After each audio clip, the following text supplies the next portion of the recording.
ಇದ್ದಕ್ಕಿದ್ದ ಹಾಗೆ ನಿನ್ ಮನ್ಸಲ್ಲಿ ಕೃಷ್ಣ ಹೇಗ್ ಬಂದ? ಇದ್ದಕ್ಕಿದ್ದಾಗೆ ಅಲ್ಲಪ್ಪ. ಬರ್ಸಾನದಲ್ಲಿ ಯಾರನ್ನ ನೋಡಿದ್ರು ಒಂದೇ ಹೆಸರು ಜಪ, ಕೃಷ್ಣ ಕೃಷ್ಣ ಕೃಷ್ಣ. ಗೋಪಿಗೆ ಅವ್ರನ್ನ ಕೇಳಿದ್ರು ಕೃಷ್ಣ, ಗೋಪಾಲಕ ಬಾಯಲ್ಲೂ ಕೃಷ್ಣ. ಅದು ಸಾಲದು ಅಂತ ಅಪ್ಪ, ನಿಮ್ ಬಾಯಲ್ಲೂ ಬರೀ ಕೃಷ್ಣಂದೇ ಮಾತು. ಕೃಷ್ಣ ಇದ್ ಮಾಡ್ದ, ಕೃಷ್ಣ ಅದ್ ಮಾಡ್ದ. ಆ ಕೃಷ್ಣ ನೋಡಿದ್ಮೇಲೆ ತಾನೇ ನನ್ ಕಣ್ ತೆಗ್ದಿದ್ದು. ಹಾ ಮಗಳೇ, ನಮ್ ಕೃಷ್ಣನೇ ಹಾಗೆ. ಸರಿ ಬಿಡಿ ಅಪ್ಪ. ಅರೆ ರಾಧೆ, ನಾನಂತೂ ತೀರ್ಮಾನ ಮಾಡ್ಬಿಟ್ಟೆ. ನನಗೆ ನಾನ್ ಹುಟ್ಟಿದಬ್ಬಕ್ಕೆ ಕೃಷ್ಣನೇ ಬೇಕು. ಕೃಷ್ಣ ಬೇಕು, ಕೃಷ್ಣ ಒಬ್ಬನೇ ಬೇಕು. ರಾಧೆ, ಏನ್ ಹೇಳ್ತಿದ್ಯಾ ಮಗಳೇ? ಕೃಷ್ಣ ಯಾವ್ದೋ ವಸ್ತು ಅಲ್ವಲ್ಲ, ಅವನನ್ನ ನಿನಗೆ ಉಡುಗೊರೆಯಾಗಿ ಹೇಗ್ ಕೊಡೋದು? ಯಾಕಾಗಲ್ಲ ಅಪ್ಪ, ನಮ್ಮ ಹತ್ರ 1,00,000 ಹಸುಗಳಿದೆ. ಆದ್ರೆ ಕೃಷ್ಣ ಅವರಪ್ಪ ಹತ್ರ ಬರೀ 10,000. ನಾನು ನೋಡ್ತೀನಿ ನನ್ನ ಹತ್ರ ಎಳ್ದಿರೋದು ಅವನ ಹತ್ರ ಏನಿದೆ ಅಂತ. ರಾಧೆಯ ಹುಟ್ಟು ಪ್ರೇಮ ಸ್ಥಾಪನೆಗಾಗಿ. ದೇವಿ, ನನಗೆ ನಿನ್ನ ಮನಸ್ಸಿನ ಭಾವ ಅರ್ಥವಾಗುತ್ತಿದೆ. ಆದರೆ ಈಗ ಇದು ಹೇಗೆ ಸಂಭವ ದೇವಿ? ಈಗ ರಾಧೆ ಕೃಷ್ಣನನ್ನು ಪಡೆದುಕೊಳ್ಳಲು ಹೇಗೆ ಸಾಧ್ಯ? ಅದು ಹೇಗೆ ನನಗೆ ತಿಳಿದಿಲ್ಲ. ಆದರೆ ನೀವು ನನಗೆ ವಚನ ನೀಡಿದ್ದೀರಿ. ನಾನು ನಿಮ್ಮಲ್ಲಿ ಏನು ಕೇಳುತ್ತೇನೋ ಅದನ್ನು ನೀವು ನೀಡಬೇಕು. ನನಗೆ ನಿಮ್ಮನ್ನು ಬಿಟ್ಟು ಮತ್ತೇನೂ ಬೇಡ ಪ್ರಭು. ನಾರಾಯಣ ನಾರಾಯಣ. ಪ್ರಭು, ನನಗನ್ನಿಸುತ್ತಿದೆ ಇಂದು ನೀವು ಮತ್ತೊಮ್ಮೆ ನಿಮ್ಮದೇ ವಚನದಲ್ಲಿ ಬಂಧಿಸಲ್ಪಟ್ಟಿರಿ. 5 ವರ್ಷಗಳ ಮೊದಲು ನೀವು ಮಾತೆಯ ಇಚ್ಛೆ ಪೂರ್ಣಗೊಳಿಸಲು ದೇವಿ ರಾಧೆಯನ್ನು ಗೋಕುಲಕ್ಕೆ ಕರೆಸಿದ್ದಿರಿ. ಆದರೆ ಈ ಬಾರಿ ಮಾತೆಗೆ ಉಡುಗೊರೆಯನ್ನು ಯಾವ ಪ್ರಕಾರ ಕೊಡುವಿರಿ ಪ್ರಭು?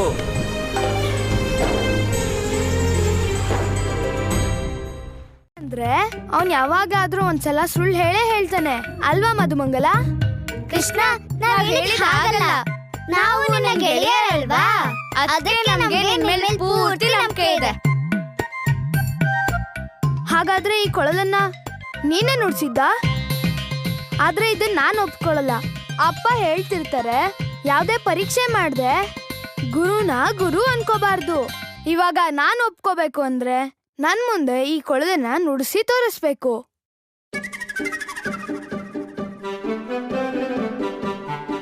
ಸರಿಯಾಗಿ ನೋಡ್ಕೊಂಡ.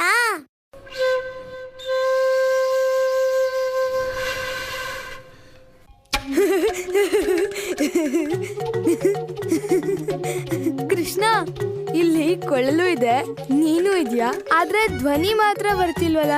ಈಗೇನ್ ಹೇಳ್ತೀಯ ಕೃಷ್ಣ? ರಾಧೆ ತೀರ್ಮಾನ ಮಾಡಾಯ್ತು. ನಂಗೆ ಕೃಷ್ಣನ್ ಬಿಟ್ಟು ಏನು ಬೇಡ, ಏನು ಬೇಕಾಗಿಲ್ಲ. ರಾಧಾ, ನಮ್ ರಾಧೆ ಹೇಳಿದ್ದು ಸರಿಯಾಗೇ ಇದೆ. ಯಾರಪ್ಪನ ಹತ್ರ 1,00,000 ಹಸುಗಳಿದ್ಯೋ ಅವರು ರಾಧೆಗೆ ಒಂದು ಉಡುಗೊರೆನೂ ಕೊಡಕ್ಕಾಗ್ದಿದ್ರೆ ಏನ್ ಲಾಭ? ಸರಿಯಾಗಿ ಹೇಳಿದ್ರಿ. ನನ್ ಮಾತಿಲ್ಲಿ ಯಾರಿಗೂ ಅರ್ಥನೇ ಆಗ್ತಿಲ್ಲ.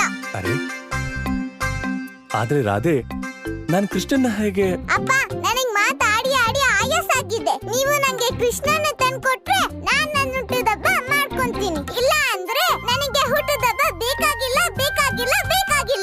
ರಾಧೆ ಮಗಳೇ. ಅಪ್ಪ, ನನ್ನ ಹೆಸರು ರಾಧೆ. ನಾನು ಈಗ ಮಲಗ್ತಿದ್ದೀನಿ. ನನಗೆ ಬೇಕಾಗಿರೋ ಕೃಷ್ಣ ಸಿಗೋವರೆಗೂ ನಾನು ಯಾರು ಎಬ್ಬಿಸಬಾರ್ದು.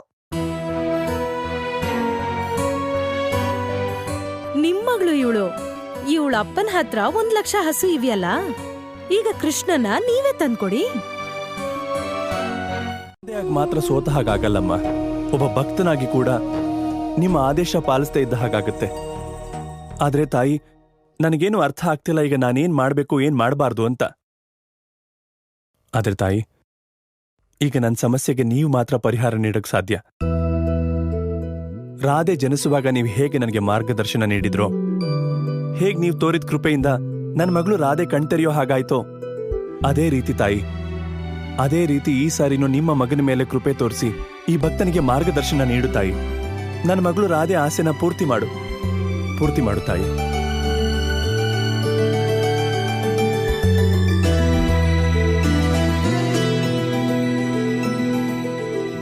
ನಾರಾಯಣ ನಾರಾಯಣ.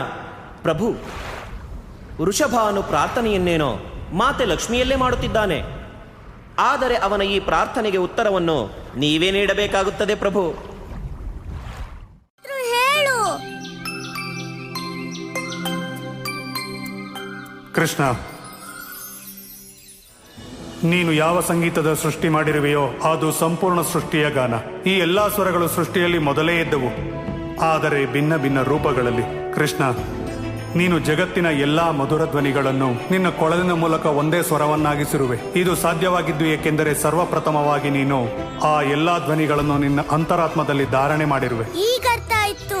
ಸಂಗೀತ ಕೊಳಲಲ್ಲಿಲ್ಲ, ನನ್ನೊಳಗೆ ಇದೆ. ಎಲ್ಲಿ ತನಕ ಇಲ್ಲಿರೋ ಎಲ್ಲ ಧ್ವನಿಗಳನ್ನ ನಾನು ಅರ್ಥ ಮಾಡ್ಕೊಳ್ಳಲ್ವೋ ಅಲ್ಲಿ ತನಕ ಕೊಳಲನ್ನ ನುಡ್ಸಲ್ಲ.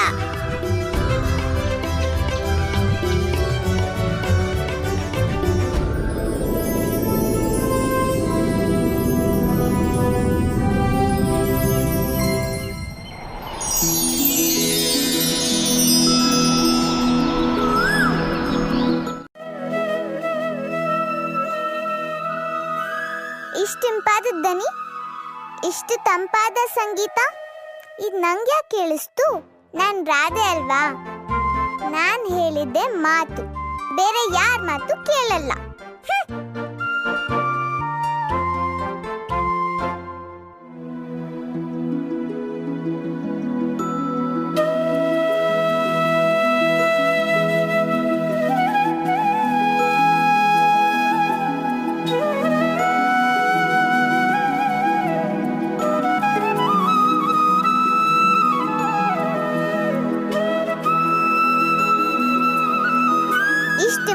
ಸಂಗೀತ ಕೇಳಿಸ್ತಿದೆ ಅಂದ್ರೆ ಇದ್ರಲ್ಲಿ ಏನೋ ವಿಶೇಷ ಇರ್ಬೇಕು. ನೋಡೇ ಬಿಡೋಣ. ರಾಧೆಗೆ ಇಷ್ಟ ಆಗ್ತಾ ಇರೋ ಈ ಸಂಗೀತ ಯಾರು ನುಡಿಸ್ತಿರೋದು ಅಂತ ಯಾಕೆ ಹೋಗ್ಬೇಕು? ನಾನಂತೂ ರಾಧೆ ಅಲ್ವಾ? ನನ್ನಪ್ಪನ ಹತ್ರ 1,00,000 ಹಸುಗಳಿವೆ. ಇಲ್ಲ, ನಾನಂತೂ ಹೋಗಲ್ಲ. ಆದ್ರೆ ಇಷ್ಟಿಂಪಾದ ಧ್ವನಿ ಬರ್ತಾ ಇರೋದು ಎಲ್ಲಿಂದ ಅನ್ನೋದನ್ನ ನಾನು ತಿಳ್ಕೋಬೇಕು.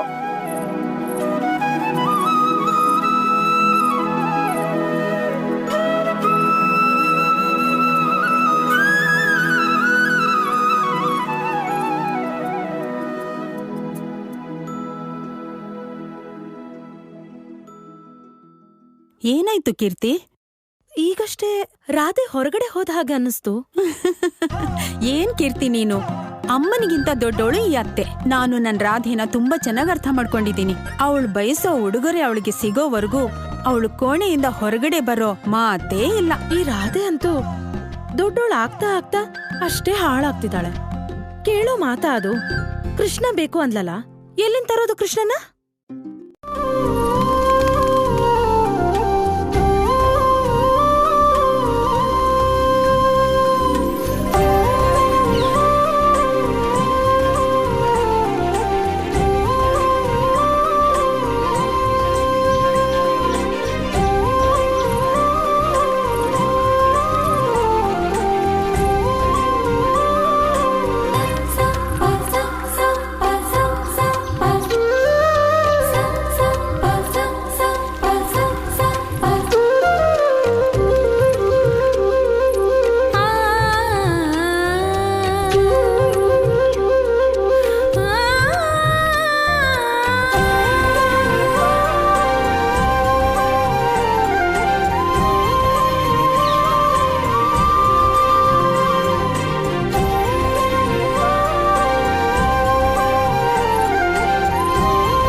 ಸುಮ್ನೆ ಸೋಲೊಪ್ಕೋ.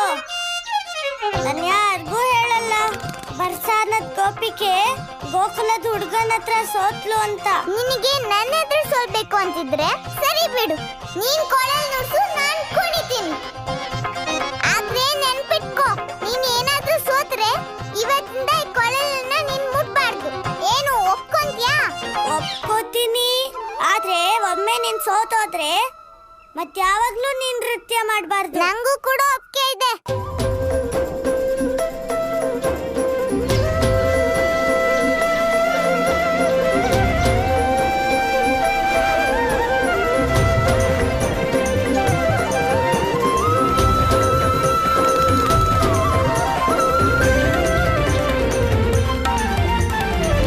ವೆನ್ನುವುದು ಎಷ್ಟು ವ್ಯಾಪಕವೆಂದರೆ ಅದು ವಿಭಿನ್ನ ಮತ ಮತ್ತು ವಿಚಾರಗಳನ್ನು ತನ್ನಲ್ಲೇ ವಿಲೀನಗೊಳಿಸಿಕೊಳ್ಳುತ್ತದೆ. ಆದರೆ ಪ್ರಭು, ಪರಮಾವತಾರಿ ಶ್ರೀಕೃಷ್ಣ ಮತ್ತು ದೇವಿ ರಾಧೆಯ ಈ ಪರಮಲೀಲೆಯಿಂದ ಜಗತ್ತಿಗೇನು ಲಾಭವಾಗುತ್ತದೆ?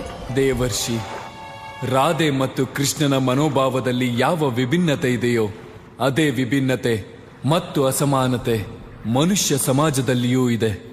ರಾಧಾ ಮತ್ತು ಕೃಷ್ಣನ ಪರಮ ಲೀಲೆಯಿಂದ ಜಗತ್ತಿಗೆ ತಿಳಿಯುತ್ತದೆ, ನಾವು ಕೇವಲ ಮತ್ತೊಬ್ಬರ ವಿಭಿನ್ನತೆಯನ್ನು ಪ್ರೇಮಿಸುವುದೊಂದೇ ಅಲ್ಲ, ಜೊತೆಗೆ ವಿಭಿನ್ನತೆ ಎಷ್ಟು ದೊಡ್ಡದಿರುವುದೋ ಪ್ರೇಮವು ಅಷ್ಟೇ ಗಾಢವಾಗಿರುವುದು. ನಾರಾಯಣ ನಾರಾಯಣ, ಸತ್ಯವಚನ ಪ್ರಭು, ಸತ್ಯವಚನ. ನಾನು ಸತ್ಯ ಹೇಳುತ್ತಿರುವೆನಲ್ಲ?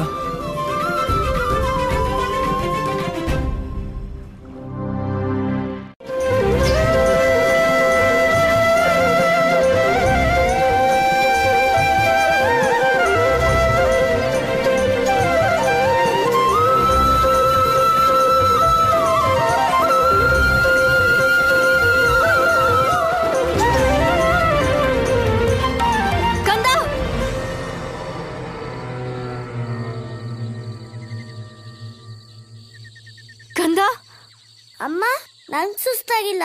ಆ ಗೋಪಿಗೆ ಕಾಲಿಗೆ ಸುಸ್ತಾಗಿರ್ಬೋದು. ಅಪ್ಪ, ನನಗ ಆಯಾಸ ಆಗಿಲ್ಲ. ಈ ಕೃಷ್ಣನ್ ಕೊಳಲೇ ಸೋತೋಯ್ತು. ಕಂದ, ಕಂದ,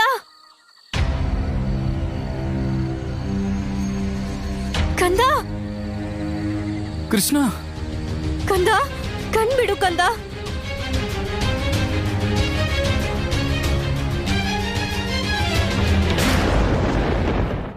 ಎಲ್ಲಿದ್ದಾನೆ ಬ್ರಹ್ಮ ರಾಕ್ಷಸ? ಶ್ರೀಧರ, ಶ್ರೀಧರ, ಶ್ರೀಧರ! ವಿಶ್ವಾಸವಿದೆ ನನಗೆ ಶ್ರೀಧರನ ಮೇಲೆ, ಕಂಸನಿಗಿಂತಲೂ ಅಧಿಕ ವಿಶ್ವಾಸ. ಏಕೆ ಹೇಳಿ? ಏಕೆಂದರೆ ವಿಷ್ಣುವಿನೊಂದಿಗೆ ನನ್ನ ಶತ್ರುತ್ವ ಈ ಜನ್ಮದ್ದು. ಆದರೆ ಶ್ರೀಧರ ಆ ಮೋಸಗಾರನನ್ನು ಯುಗ ಯುಗಗಳಿಂದ ಹುಡುಕುತ್ತಿದ್ದಾನೆ. ಆ ಬಾಲಕನಿಂದ ಕಂಸನಿಗಿಂತ ವ್ಯಾಕುಲನಾಗಿರುವವನು ಆ ಬ್ರಹ್ಮ ರಾಕ್ಷಸ ಶ್ರೀಧರ.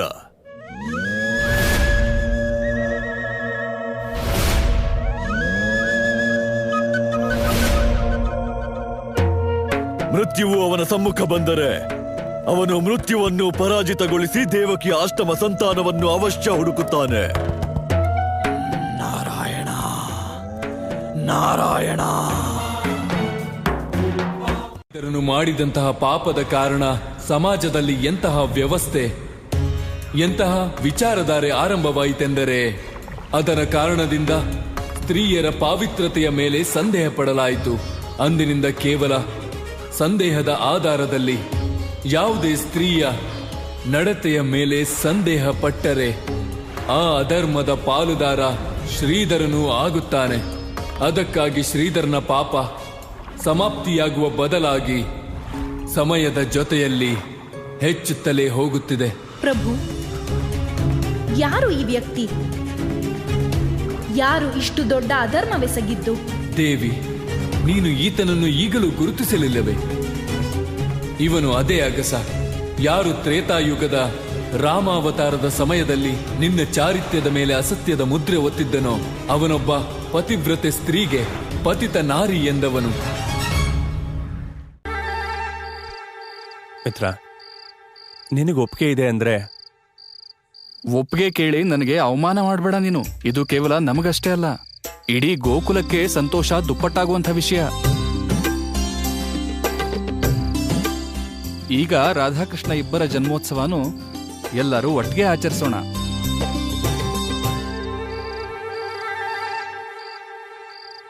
ಜಂಬದ್ರಾದೆ ಬಾಯ್ ಬಡ್ಕ ಕೃಷ್ಣ.